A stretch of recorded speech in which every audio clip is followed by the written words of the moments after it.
É isso aí, pessoal. Voltando para a TV Com Brasil, agora com o Giro na Rede. Hoje, na estreia, nós vamos receber essa figura icônica na televisão, né? Jornalista, escritor, professor, nosso querido Vinícius Donovan. Eu tenho aqui também do meu lado Nilson Sampaio. Estamos voltando à TV Com Brasil e também à TV Metropolitana. Na TV Com pelos canais 28 da Oi e da Sky, pela Claro e via Embratel, canal 3, e canal 239 na Vivo e GVT. E na TV Metropolitana, pela Claro Baixada, no canal 2. Semanalmente, a gente vai ter sempre um convidado aqui. E vamos lá, que o tempo é curto e a gente não pode perder essa oportunidade maravilhosa de tirar o que a gente puder tirar ao máximo aqui do nosso querido Vinícius Donovan.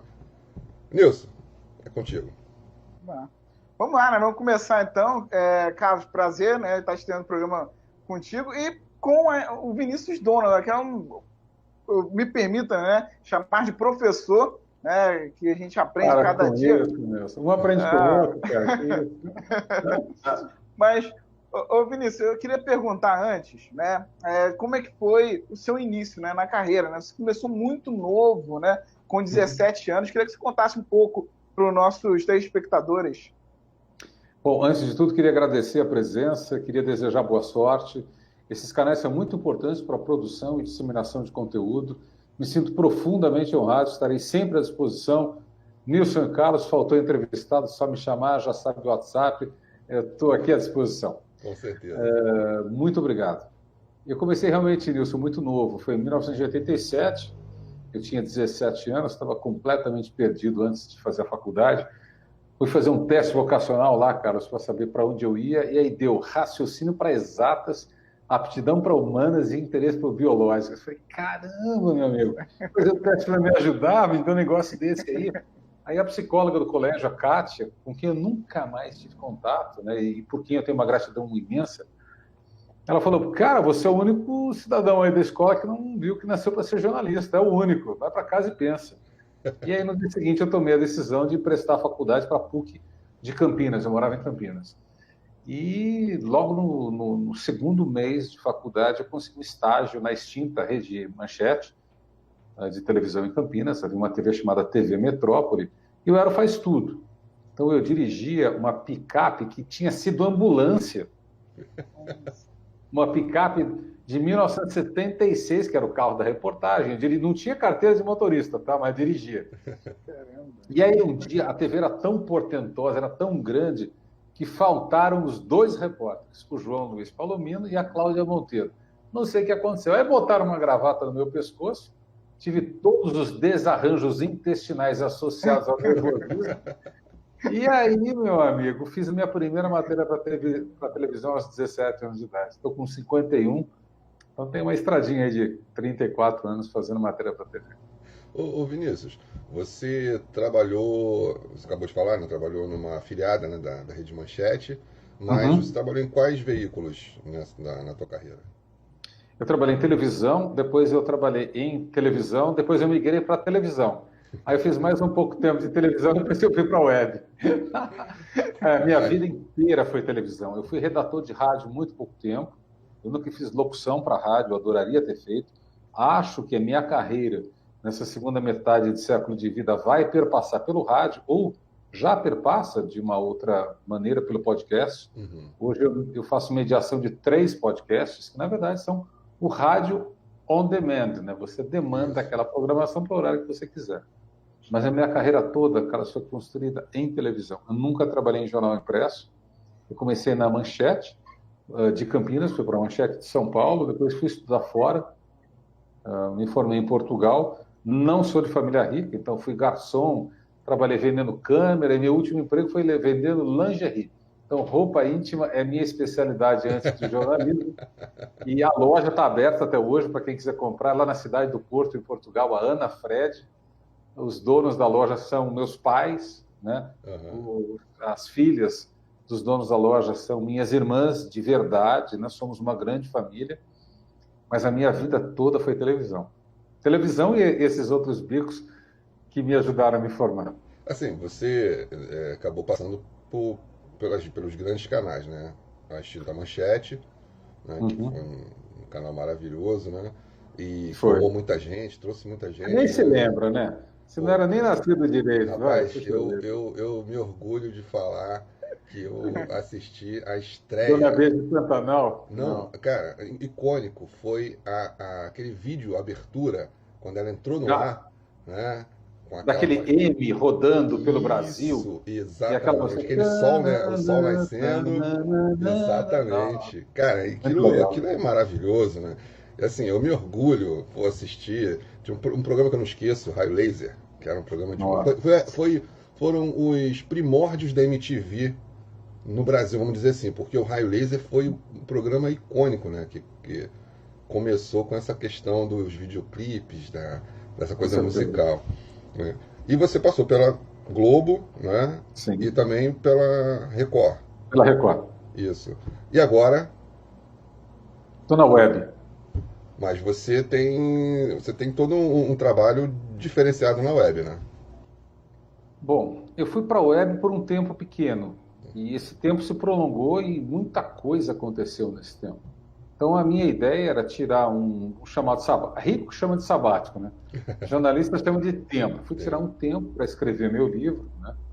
E lancei meu livro em outubro do ano passado pela editora Intrínseca, Histórias das Histórias que Contei, em que eu falo do lado mais legal da minha profissão e que pela minha profunda incompetência ou impotência não foi para o ar. Que são os bastidores. A coisa mais legal da nossa carreira é o que não vai para o ar. São as roubadas, os amigos que a gente vê pela estrada, são as histórias não contadas que, por algum motivo, ou pelo método, pelo formato da TV clássica, que está mudando, graças a Deus, isso não foi para o ar. Então, eu escrevi esse livro, eu estou fazendo a direção da parte de conteúdo de um projeto para o Museu Nacional. Nós recolhemos madeiras queimadas do Museu Nacional e, por meio de um bombeiro luthier, nós estamos fazendo instrumentos musicais para serem leiloados e esses valores serem revertidos para a reconstrução do nosso grande museu. E comecei a fazer mediação de podcasts, fui para entender mais a questão do media training, muita gente faz media training, treinamento para mídia, né? E entender o media training na era do compliance, ou seja, na hora da verdade, né? Na hora da transparência, não tem espaço para mentira. Como vender a minha verdade? Como saber falar com as diferentes formas de mídia? Mas, Carlos, aquele cheiro de mofo dos estúdios, sabe? Você abre aquela porta pesada, aquele cheiro de mofo, aquela coisa. Ô, saudade daquilo. Em breve eu volto, em breve eu estou voltando. Mas assim, pode falar nisso. Não, eu ia perguntar muito também em relação, já aproveitando nessa questão, tanto de trabalhar em TV, internet é uma grande transformação, né? Cada vez mais as redações estão sumindo e o espaço está indo muito para a internet. Eu queria saber, Vinícius, como você vê essa transformação para o cara que está se formando hoje, né, nas faculdades, porque hoje não é o preparo para as redações, e sim para você trabalhar no jornalismo, você pode trabalhar de diversas formas. Queria saber como é que você vê essa transformação para a galera que está começando agora.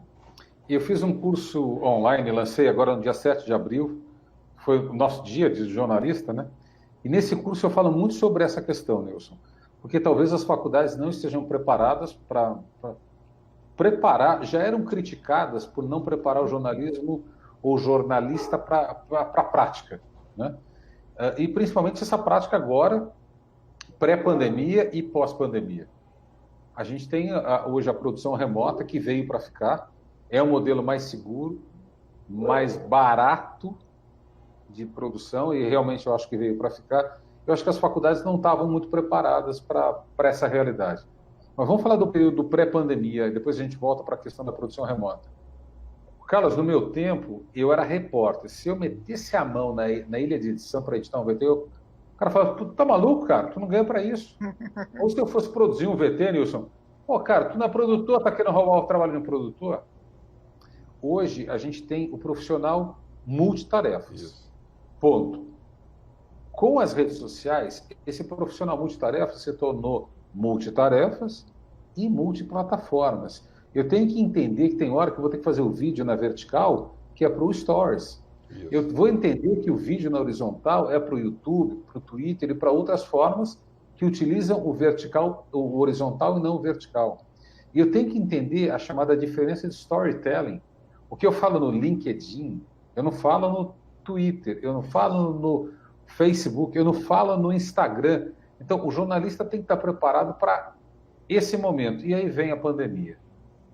E a pandemia pega uma granada, tira um pino e implode o barraco da estética da comunicação. Exatamente. Então, o que a gente está fazendo aqui é uma coisa que o Jornal Nacional condenaria em fevereiro desse ano. Seria uma loucura pensar que Nilson Sampaio e Carlos Santana estariam batendo um papo por uma plataforma de colaboração. Hoje entra no Jornal Nacional, no Fantástico, no Jornal da Record, no Espetacular, no Jornal da Band, do SBT, entra com a qualidade que tiver, porque o nosso olhar e os nossos ouvidos estão preparados hoje para o que eu chamo de uma ruptura de estética. Exato. E graças a Deus que isso aconteceu. Vinícius. Então, Wilson, pega isso tudo, bota no liquidificador e o resultado, você bota esse suco para o cara que está saindo da faculdade beber. Essa é a realidade que eu questiono. Será que as faculdades estão preparadas para preparar esse novo profissional? Por enquanto ainda não. Eu vou te contar uma história. Vão fazer 6 anos agora. Quando nós começamos a TV, né, que era só um projeto, que na realidade a TV nasceu de um curso aberto, curso livre, de mídia digital. E nesse curso nós acabamos sendo apresentados a esse projeto, que era TVs comunitárias no Brasil, que estava muito em alta na época, as ONGs aparecendo, tudo isso, e nós fomos apresentados. Eu adorei isso, me joguei de cabeça. Então, na época, eu comprei um telefone, comprei um iPhone. Na época, era um 4S, que era o mais top que tinha na época, era o 4S 64 GB. E ali eu acompanhava muitos youtubers da gringa, né? E comecei a descobrir que existiam acessórios E aí montei um kit, um setzinho para gravar. Aí o kit tinha um iPhone, eu tinha um adaptador que eu podia ligar um microfone de mão barato, no iPhone. Só que na época todo mundo olhava aquilo e falava assim, você é maluco. Só que eu fiz vários vídeos, gravei programas, eu fazia chroma key com aquele telefone. E na época eu já falava isso, falei, gente, a gente pode fazer um conteúdo, gravar o conteúdo pela web.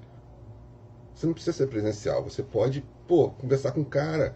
Tinha o Hangout, né? Apareceu, depois nasceu o Hangout, depois nasceu um outro Twitch alguma coisa, que você podia fazer. Isso que a gente está fazendo agora, você fazia da maneira arcaica, mas fazia.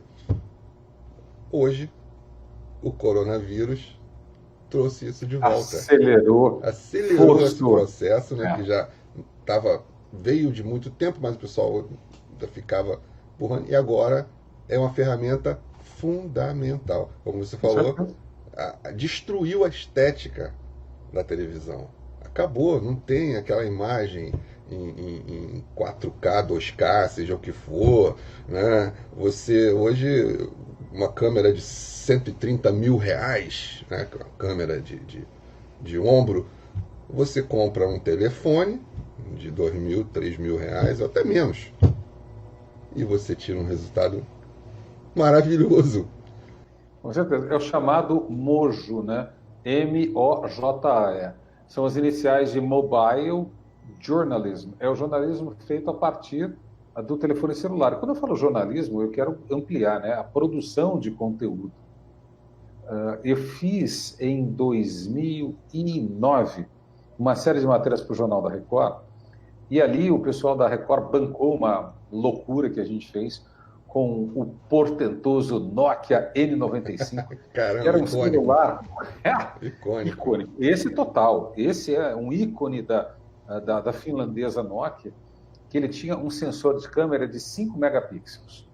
O primeiro celular com câmera foi um Sharp em 2001, tinha 0,1 megapixel. Então, o Nokia tinha 5 megapixels.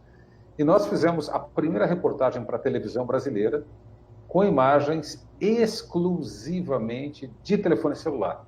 Isso foi na Record. Se fosse na Globo, não entraria.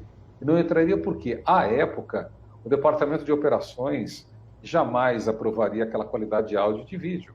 Na verdade, o áudio aprovaria, porque a gente fez a captação do áudio pela câmera grande, a tal de R$130 mil. Mas todas as imagens a gente gravou com o N95. Nilson, passamos numa loja de material de construção, compramos um tubo Tigre, fizemos uma grua com o celular, então tem passagem de grua, passagem quando o repórter aparece, para quem não sabe do termo. E hoje o Mojo está aí, cara. O Mojo é usado pela CNN, o Mojo está sendo estudado pela Globo do Rio, o Mojo é usado pela Band Rio. Isso é muito bacana. A única observação que eu faço é o seguinte: nesse momento de Mojo celular e de produção remota, as chefias vão ter muita dificuldade para enxergar quando eu uso e quando eu não uso, a questão do critério. Porque se for usado de forma indiscriminada, eu vou perder grandes personagens. Não, abre aí o Zoom e grava com ele, faz aí pelo Skype. Você fala, poxa, mas o Skype, por exemplo, eu estou vendo o Nilson e o Carlos Santana aqui. Então, o próprio enquadramento da câmera é um primeiro corte da realidade. Eu não fui à casa, eu não tomei café, eu não vi como eles se relacionam com a vizinhança, eu não senti o cheiro de incenso da casa. Quais livros eles veem naquela estante que eu vejo desfocada? É isso. Então, há casos e casos, e a definição de critério para o uso do celular e para o uso da produção remota é que vai ser o grande desafio desses próximos 5 anos, eu acho. A gente está chegando aqui aos 17 minutos. Eu falei para você, 57 era pouco. Era pouco. Palestra, quando eu vou dar palestra em faculdade, a coisa começa a ficar boa depois de 3 horas. Antes de 3 horas é um aquece, entendeu? Mas eu estou sempre à disposição aqui, se precisar, já falei, faltou entrevistar a tua. A gente vai ter daqui a pouquinho que encerrar aqui, só que eu vou te pedir, Vinícius, para a gente continuar, porque a gente já viu uma ideia aqui e a gente vai fazer um complemento para jogar na net depois. Né? Então a gente vai encerrar com o tempo aqui do programa para a TV lá, mas a gente vai fazer um complemento, porque eu acho que assim, seria até uma maldade da nossa parte não aproveitar ao máximo a sua presença aqui. Mas, Nilson, se você gostou desse conteúdo, nós vamos disponibilizar um link da conversa na íntegra ainda nesse canal. Então, nossa primeira conversa é de 20 minutos, mas a nossa conversa na íntegra você verá no link à sua disposição. Ô Vinícius, só para a gente encerrar aqui rapidinho, antes do Vinícius falar, para você não esquecer de falar do teu curso para o pessoal da TV, né? Depois a gente vai continuar para o pessoal da web, mas para o pessoal da TV saber do teu curso. Muito obrigado. Eu lancei agora em abril o curso de sobrevivência do novo jornalismo. Né? Quem é esse novo jornalismo? Né? Então eu reuni meus 30 e tantos anos de experiência em TV em 30 e tantas aulas, né? Eu levei 30 anos para aprender. Eu não gostaria que as pessoas levassem 3 décadas.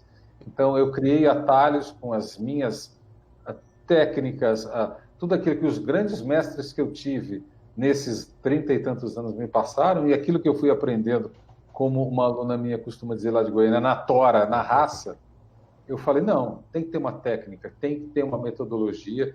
E como eu sempre adorei dar aula, eu sou filho de professora, né?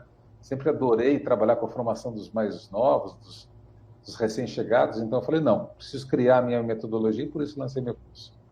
Não, bacana. Ô Vinícius, quero te agradecer. Eu pedi desculpa aqui o Nilson, que eu acabei cortando ali de fazer uma pergunta, mas quando a gente tinha que encerrar, eu queria te agradecer aqui e pedir o pessoal da TV Com Brasil, que vai assistir pela TV Com Brasil, o pessoal também da Metropolitana, a gente vai colocar aqui no GCzinho aqui os links todos do Vinícius para vocês procurarem o curso, para encontrar ele lá no Instagram, para poder dar aquela força e também o nosso, e pedir que na próxima semana vocês estejam aqui de novo com a gente para mais um entrevistado. Vamos tentar, né, balizar sempre nesse nível, né?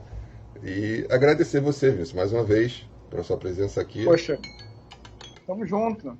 E agradecer o professor Vinícius Dona por aceitar aí o convite. E na web eu vou fazer outras perguntas aí, quente, então acompanhe aí. Tá, vamos legal? nessa. Gente, muito obrigado aí. E na próxima semana a gente volta com outro entrevistado.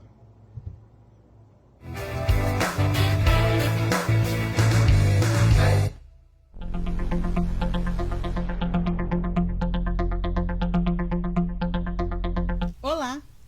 Hoje eu vou deixar uma dica para você preparar o seu currículo.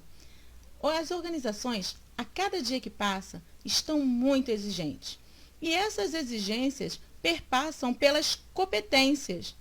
Você sabe o que são as competências? Competências têm a ver com um conjunto de conhecimentos, habilidades e atitudes. O conhecimento tem a ver com saber. E o saber, ele vem das teorias. A habilidade tem a ver com saber fazer. E o saber fazer vem das práticas. A atitude está relacionada ao seu relacionamento interpessoal e à sua inteligência emocional. E aí, gostou da dica? Então, na hora de preparar o seu currículo, pense em prepará-lo através das competências. E boa sorte para você!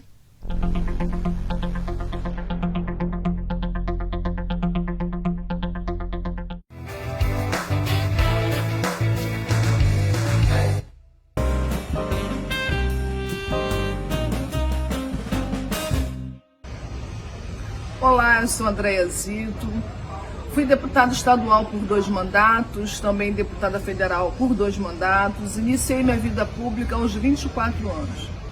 Eu considero que foi muito importante porque eu pude ali somar muito, não somente por Duque de Caxias, mas também pelo nosso estado do Rio de Janeiro. Desde o início, a minha bandeira sempre foi a educação, mas não parando por aí. A educação, como eu falei, foi uma bandeira, mas tem várias coisas que são ligadas à educação, como por exemplo a criança. E aí eu pude trabalhar pela criança, pelos jovens na ocasião, gravidez na adolescência, doenças sexualmente transmissíveis, e também eu pude levar isso para Brasília, quando eu assim criei a CPI das crianças desaparecidas, né? Foi um trabalho importante, em que eu me dediquei muito, me dediquei àquelas mães que estavam num momento de desespero, um momento de dor.